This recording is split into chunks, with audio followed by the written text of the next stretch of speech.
DJ Moral Stories. गरीब गर्भवती सुनेची जन्माष्टमी. गायत्री एक गरीब घराण्यातील मुलगी असते, जी श्रीकृष्णाची परमभक्त असते. तिचं लग्न गावचे सरपंच सदानंद ठाकूर यांचा लहान मुलगा गोपाळ सोबत होतं. गोपाळ आणि गायत्री यांचा प्रेमविवाह होतो. गायत्री गरीब आणि अनाथ असल्यामुळे गोपाळच्या घरचे तिच्यासोबत नीट वागत नव्हते. गायत्री जेव्हा गर्भवती होते तेव्हा 8व्या महिन्याच्या दरम्यान गोपाळचा एका अपघातात मृत्यू होतो आणि गायत्री विधवा होते. तिची सासू रूपकुमारी तिलाच गोपाळच्या मृत्यूचं कारण ठरवत असते. तुझ्याच मुळे हे सर्व काही झालं आहे. ह्या दळभद्री पनवती मुलीमुळे माझ्या मुलाचा मृत्यू झाला आहे. अरे ही गरीब आहेच पनवती. आमचंच नशीब फुटकं जे आमच्या घरात येऊन पडलीस आणि जीव घेतला आमच्या मुलाचा. आई, हे तुम्ही असं का म्हणताय? अगदी बरोबर बोलतात रूपकुमारी. तुझं गोपाळच्या आयुष्यामध्ये येणंच अशुभ होतं. असं नका बोलू बाबा. मी तर गोपाळवर खरं प्रेम केलं आहे, श्रीकृष्णांची शपथ. तेव्हा गायत्रीचे मोठे सासरे ठाकूर सज्जन सिंग म्हणतात, अगं बंद कर तुझं हे रडगाणं. हे तुझी नेहमीची नाटकं आहेत. गायत्रीचे दीर आणि जाऊ उर्वशी आणि संपत देखील तिला खूपच वाईट बोलतात. काय माहित तिच्या पोटात जे मूल आहे ते आमच्या गोपाळ दादाचं आहे की नाही, की दुसऱ्या कोणाचं पाप आहे. या गरिबांवर काय विश्वास ठेवायचा? अजून नाही तर काय. मी तर म्हणते ह्या निर्लज्ज मुलीला आत्ताच्या आत्ता घराच्या बाहेर काढा. तुझं या घरामध्ये काहीच काम नाही. माझी उर्वशी अगदी बरोबर बोलते. बरोबर. या अपशकुनी पायाच्या मुलीला सरळ पोलिसांच्या स्वाधीन करून जेलमध्ये खडी फोडायला पाठवणार आहे. त्या गावामध्ये एक श्रीकृष्णाचे मंदिर असते. दृष्ट सदानंद त्या मंदिरात असणारी सोन्याची मूर्ती चोरतो आणि चोरीचा दोष गायत्रीवर टाकतो. बघितलं का गावकऱ्यांनो, आधी तर हिने आमच्या पोटच्या मुलाला गिळलं आणि तो गेल्यानंतर आता इथे कृष्ण मंदिरातील सोन्याची मूर्ती घेऊन पळत होती आणि तिने ती मूर्ती विकली सुद्धा आहे. आताच तो व्यापारी इथे येऊन गेला. हे बघा, या पुरचुंडीमध्ये ते सगळे पैसे आहेत. नाही, हे सर्व खोटं आहे. मी चोरी नाही केली आणि हे पैसे माझे नाहीत. माझ्यावर विश्वास ठेवा तुम्ही सगळे. मी हताश, गर्भवती असं का करीन सांगा? मी माझा नवरा गमावलाय. अगं किती खोटं बोलशील तू. गप्प बस. कुठे फेडशील हे सर्व? आपण हिला पोलिसांच्या स्वाधीन करूया. जी सरपंच साहेबांच्या घरी राहून इतकं मोठं पाप करू शकते, ती गावात राहण्याच्या लायक नाही आहे. ती काय काय करेल गावात राहून?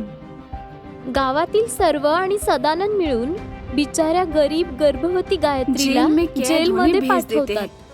गायत्रीला आता कुणाचाच आधार नव्हता. ती त्या जेलमध्ये बंद झाली होती. तिथले लोक तिच्याशी खूपच वाईट वागत असत. ती रोज श्रीकृष्णांचं नाव घेत खूप जोरजोरात रडत असे. त्या जेलची जेलर गायत्रीला रोज रडताना बघून समजली होती की ती निर्दोष आहे. जन्माष्टमीचा उत्सव जवळ येतो. गावात सर्व ठिकाणी सर्वजण खूपच आनंदात असतात आणि त्या उत्सवाची तयारी चालू असते. पण त्या दिवशी अचानकच गायत्रीचं पोट दुखायला सुरू होतं. हे देवा, असं वाटतंय आता मुलाचा जन्म होणार आहे. जेलर लगेचच अन्य महिला कर्मचाऱ्यांना बोलावून घेते आणि जेलमध्येच गायत्री एका सुंदर अशा मुलाला जन्म देते. अभिनंदन गायत्री, आज जन्माष्टमीच्या इतक्या सुंदर मुहूर्तावर तुला मुलगा झाला आहे. ठीक त्याचप्रमाणे जसं देवकी आणि वासुदेव यांचा मुलगा श्रीकृष्ण यांचा जन्म जेलमध्ये झाला होता. ही सर्व माझ्या श्रीकृष्णांचीच कृपा आहे. म्हणूनच मी ह्याचं नाव कृष्णा ठेवेन. कृष्णा जसं गायत्रीच्या हातावरील जखमेवर हात लावतो त्यानंतर ती जखम बरी होते. हा चमत्कार बघून गायत्री आश्चर्यचकित होते. ह्याचा अर्थ माझा कृष्ण वेगळा आहे. ह्याच्यावर श्रीकृष्णांचा आशीर्वाद आहे आणि म्हणूनच हा चमत्कार झाला. जय श्रीकृष्ण, जय श्रीकृष्ण. कृष्णा एक साधारण बाळ नसतो. तो जादूच्या शक्तींनी संपूर्ण असतो. जेलर गायत्रीची मदत करून तिला चतुराईने जेल बाहेर काढते. धन्यवाद जेलर ताई. श्रीकृष्णांचा आशीर्वाद सदैव तुमच्या सोबत राहो. धन्यवाद गायत्री. तुम्ही इथून लवकर जा. जर तुम्हाला इथे कोणी पाहिलं तर गोंधळ होईल.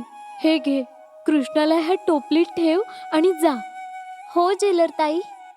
गायत्री जेव्हा जेलमधून बाहेर पडते तेव्हा ती सुटकेचा श्वास घेते.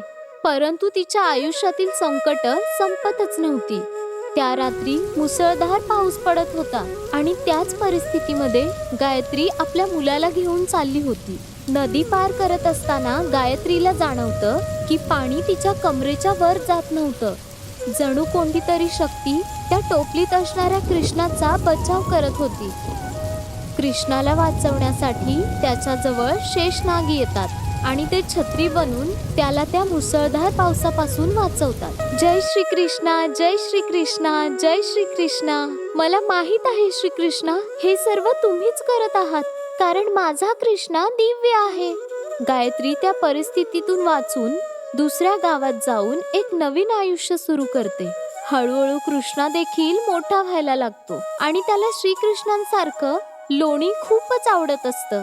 तो त्याच्या जादूच्या शक्तीपासून गरिबांची खूपच मदत करत असतो. वाचवा मला, कोणी आहे? या दलदलीमध्ये माझा जीव जाईल, वाचवा. तुम्ही अजिबात काळजी करू नका काकी, मी आहे ना. कृष्णा त्या ठिकाणी पोचून त्याच्या शक्तीने ती दलदल गायब करतो आणि त्या वृद्ध स्त्रीचा जीव वाचतो. धन्यवाद कृष्ण बाळा, तू खरंच कलयुगातील कृष्ण आहेस. देव तुला नेहमी सुखी ठेव, हीच माझी प्रार्थना आहे. अहो काकी, प्रार्थनेबरोबर मला थोडस लोणीही मिळेल का? लोणी मिळालं तर मला बक्षीस मिळालं समजेल. तेव्हा तिथे गायत्री येते आणि ती रागाने त्याला बोलते, काही लोणी वगैरे मिळणार नाहीये तुला कृष्णा. जेव्हा बघावं तेव्हा लोण्याच्या मागे मागे पळत असतो. चल अभ्यास करायला चल, नाहीतर उद्यापासून तुझं बाहेर पडणंच बंद करून टाकेन मी. नाही, नको, असं नको करू साई, मी नक्की शिकेन. कृष्णाला त्या गावातले सर्व लोक खूपच मानत असतात. सकाळ सकाळी गावातील सर्व मुली नदीकाठी बसून कृष्णाला बासरी वाजवताना बघायला येतात आणि त्याच्या बासरीच्या मधुर आवाजात हरवून जातात. तर एकीकडे गायत्री तिच्या आयुष्यात एवढी पुढे गेली होती, तर दुसरीकडे सदानंदच्या पापांचा घडा भरला होता. अचानक गावात एक महामारी येते, ज्याचा काहीच उपाय नव्हता. सदानंद, त्याच्या घरचे आणि गाववाले मिळून गावातील कृष्ण मंदिरात जातात. हे देवा परमेश्वरा, माझ्या कुटुंबावर आणि संपूर्ण गावावर खूप मोठं संकट आलं आहे. मला आणि गावातील माणसांना या संकटातून वाचवा कृष्णदेवा. काय करावं समजत नाही. हे कृष्णदेवा, ह्या महामारीपासून आम्हा सर्वांना वाचव. तेव्हा तिथे एक आकाशवाणी होते आणि ती आकाशवाणी म्हणजे श्रीकृष्णांचा आवाज असतो. सदानंद, तू आणि गावातल्या सगळ्यांनी मिळून माझे परम भक्त गायत्री बरोबर जे काही केलं त्यानंतर तर हे होणारच होतं. तुम्ही सगळ्यांनी एक निर्दोष, गरीब, गर्भवती मुलीचा छळ केला आहे आणि आता तुझा नातू, जो माझाच अवतार आहे, तोच तुला येऊन वाचवेल. काय बाळा, आपण आपल्या सुनेबरोबर जे काही केलंय ते फारच चुकीचं केलंय आणि आता आपण आपल्या सगळ्या चुका सुधारण्याची वेळ आली आहे. हो बाबा, तुम्ही अगदी योग्य बोलताय. मी आपल्या सुनेबरोबर फार चुकीचं वागलोय. त्यामुळे आज मी, माझं कुटुंब आणि माझा संपूर्ण गाव त्रास सहन करत आहे. सदानंद गायत्रीकडे जाऊन तिची माफी मागतो आणि कृष्णाला तो जवळ घेतो. सुनबाई, मला माफ करा. मी तुझ्या बरोबर आणि माझ्या या निरागस नातवाशी फार चुकीचं वागलो. मला माहित आहे की माझा हा नातू साक्षात श्रीकृष्ण भगवान यांचा अवतार आहे आणि हाच आम्हाला त्या संकटांपासून वाचवणार आहे. आता तुम्हाला माफी मागायची काहीच गरज नाही बाबा. श्रीकृष्णांच्या आदेशानुसार तुम्ही माफी मागायला आला आहात, तेही दिखावा म्हणून नाही तर मनापासून. म्हणून मी आणि कृष्णा तुम्हा सर्वांना माफ करू. तुम्ही अजिबात काळजी करू नका आजोबा, मी संपूर्ण गावाचा त्या संकटापासून नक्कीच बचाव करेन. कृष्णा आणि गायत्री सदानंद सोबत गावात पुन्हा येतात कृष्णा लोण्यावर जादूच्या मंत्रांचा उच्चार करतो आणि ते उच्चार केलेले लोणी तो सर्वांना प्रेमाने भरवतो, ज्यानंतर सर्वजण बरे होतात आणि कृष्णाची पूजा करायला लागतात. आणि अशा प्रकारे गायत्री आणि कृष्णा पुन्हा कुटुंबासोबत राहायला लागतात.